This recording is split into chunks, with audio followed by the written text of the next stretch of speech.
ನಮಸ್ತೆ friends, welcome back to teacher Divya YouTube channel. ಸ್ನೇಹಿತರೆ, ಇಂದಿನ ಈ ಒಂದು ವಿಡಿಯೋದಲ್ಲಿ 7ನೇ ತರಗತಿ ಭಾಗ 1 ಸಮಾಜ ವಿಜ್ಞಾನ ವಿಷಯಕ್ಕೆ ಸಂಬಂಧಿಸಿದಂತೆ ಪೌರ ನೀತಿಯಲ್ಲಿ ಬರುವ 10ನೇ ಘಟಕವಾದ ಕೇಂದ್ರ ಸರ್ಕಾರ ಎನ್ನುವಂಥ ಪಾಠವನ್ನು ಕುರಿತು ಅಭ್ಯಾಸ ಪ್ರಶ್ನೋತ್ತರಗಳನ್ನ ಸಂಪೂರ್ಣವಾಗಿ ನೋಡ್ತಾ ಹೋಗೋಣ. ಇಲ್ಲಿ ನೋಡಿ, ಘಟಕ 10 ಕೇಂದ್ರ ಸರ್ಕಾರ. ಇಲ್ಲಿ ನೋಡಿ, ಅಭ್ಯಾಸಗಳು. ಫಸ್ಟ್ ಮೇನ್, ಖಾಲಿ ಬಿಟ್ಟ ಸ್ಥಳಗಳನ್ನು ಸೂಕ್ತ ಪದದಿಂದ ಭರ್ತಿ ಮಾಡಿ. ಪ್ರಶ್ನೆ 1, ಭಾರತ ಗಣರಾಜ್ಯದ ಅತ್ಯುನ್ನತ ಅಧಿಕಾರಿ ಡ್ಯಾಶ್. ಭಾರತ ಗಣರಾಜ್ಯದ ಅತ್ಯುನ್ನತ ಅಧಿಕಾರಿ ರಾಷ್ಟ್ರಪತಿ.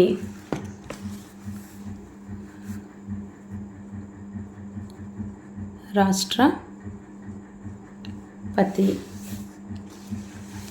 ಪ್ರಶ್ನೆ 2, ಸಂಸತ್ತಿನ 2 ಸದನಗಳು ಡ್ಯಾಶ್ ಮತ್ತು ಡ್ಯಾಶ್.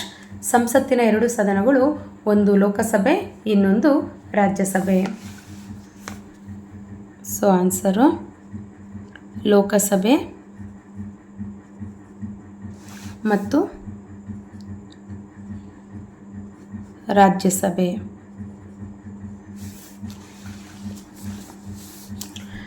ಪ್ರಶ್ನೆ 3, ಸಂಸತ್ತಿನ ಕೆಳಮನೆಯನ್ನು ಡ್ಯಾಶ್ ಎನ್ನುತ್ತಾರೆ. ಸಂಸತ್ತಿನ ಕೆಳಮನೆಯನ್ನು ಲೋಕಸಭೆ ಎನ್ನುತ್ತಾರೆ.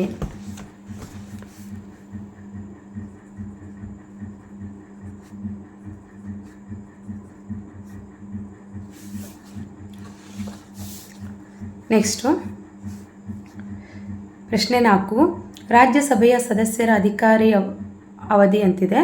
ಸೊ ಇದು ರಾಜ್ಯಸಭೆಯ ಸದಸ್ಯರ ಅಧಿಕಾರದ ಅವಧಿ ಡ್ಯಾಶ್ ವರ್ಷ ಅಧಿಕಾರದ ಆಗಬೇಕು. ರಾಜ್ಯಸಭೆ ಸದಸ್ಯರ ಅಧಿಕಾರದ ಅವಧಿ 6 ವರ್ಷ. ಲೋಕಸಭೆ ಸದಸ್ಯರ ಅಧಿಕಾರದ ಅವಧಿ ಯಾವಾಗಲೂ 5 ವರ್ಷ. ರಾಜ್ಯಸಭೆ ಸದಸ್ಯರ ಅಧಿಕಾರದ ಅವಧಿ ಯಾವಾಗಲೂ 6 ವರ್ಷ ಆಗಿರುತ್ತೆ. ನೆಕ್ಸ್ಟ್ ಸೆಕೆಂಡ್ ಮೇನ್ ನೋಡೋಣ. ಗುಂಪುಗಳಲ್ಲಿ ಚರ್ಚಿಸಿ ಉತ್ತರಿಸಿ. ಪ್ರಶ್ನೆ 5, ಕೇಂದ್ರ ಸರ್ಕಾರದ 3 ಅಂಗಗಳು ಯಾವುವು? ಇವುಗಳ ಕಾರ್ಯಗಳು ಯಾವುವು?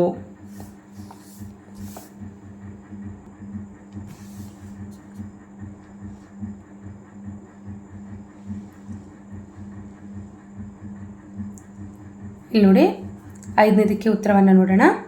ಕೇಂದ್ರ ಸರ್ಕಾರದ 3 ಅಂಗಗಳು ಯಾವುವು? ಇವುಗಳ ಕಾರ್ಯಗಳು ಯಾವುವು? ಉತ್ತರ, ಕೇಂದ್ರ ಸರ್ಕಾರದ 3 ಅಂಗಗಳೆಂದರೆ 1 ಶಾಸಕಾಂಗ, 2 ಕಾರ್ಯಾಂಗ, 3 ನ್ಯಾಯಾಂಗ. ನಂತರ ಈಗ ಇವುಗಳ ಕಾರ್ಯಗಳನ್ನ ನೋಡೋಣ.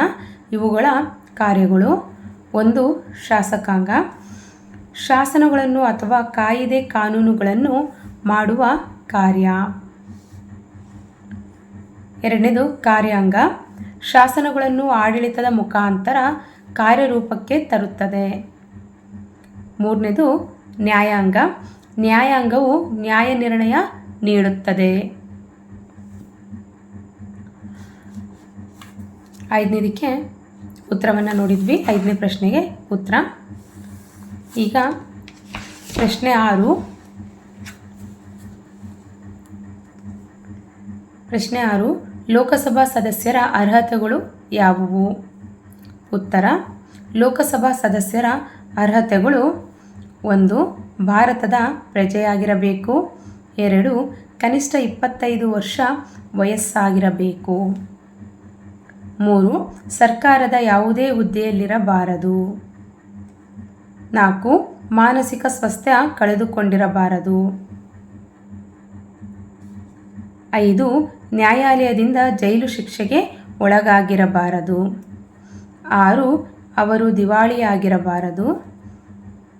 7 ಸಂಸತ್ತು ಕಾಲಕಾಲಕ್ಕೆ ನಿಗದಿಪಡಿಸುವ ಅರ್ಹತೆ ಪಡೆದಿರಬೇಕು. ಇದಿಷ್ಟು ಕೂಡ ಲೋಕಸಭಾ ಸದಸ್ಯರ ಅರ್ಹತೆಗಳು. ನೆಕ್ಸ್ಟ್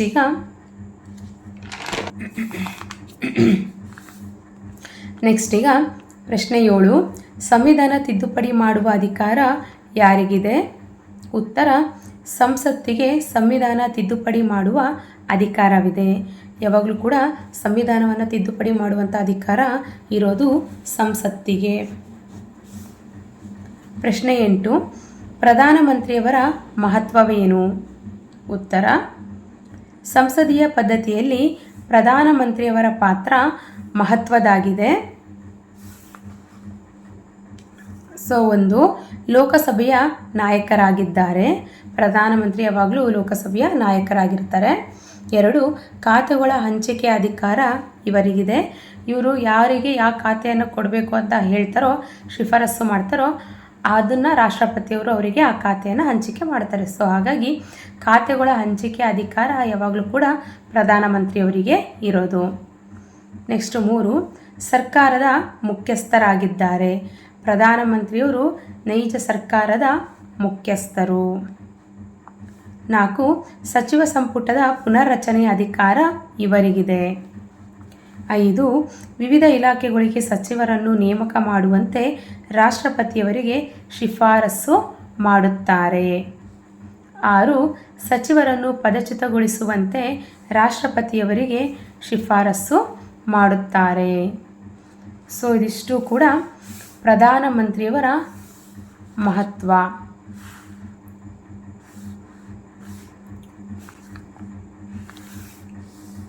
ನೆಕ್ಸ್ಟ್ ಈಗ ಪ್ರಶ್ನೆ 9.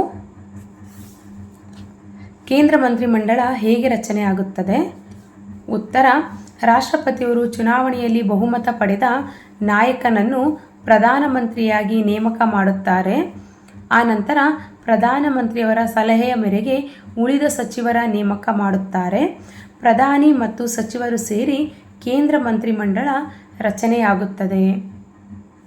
ಸೊ ಇದಿಷ್ಟು ಕೂಡ ಕೇಂದ್ರ ಸರ್ಕಾರದ ಪ್ರಶ್ನೋತ್ತರಗಳು, ಕೇಂದ್ರ ಸರ್ಕಾರ ಪಾಠಕ್ಕೆ ಸಂಬಂಧಿಸಿದಂತೆ ಅಭ್ಯಾಸ ಪ್ರಶ್ನೋತ್ತರಗಳಾಗಿರುತ್ತೆ ಸ್ನೇಹಿತರೆ. ಸೊ ಇಂದಿನ ಈ ಒಂದು ಮಾಹಿತಿ ಇಷ್ಟವಾದಲ್ಲಿ ಸಬ್ಸ್ಕ್ರೈಬ್ ಆಗದೆ ನೋಡ್ತಿರೋರು ದಯಮಾಡಿ ಸಬ್ಸ್ಕ್ರೈಬ್ ಮಾಡಿಕೊಂಡು ಲೈಕ್ ಮಾಡೋದನ್ನು ಮರಿಬೇಡಿ ಸ್ನೇಹಿತರೆ. ಧನ್ಯವಾದಗಳು.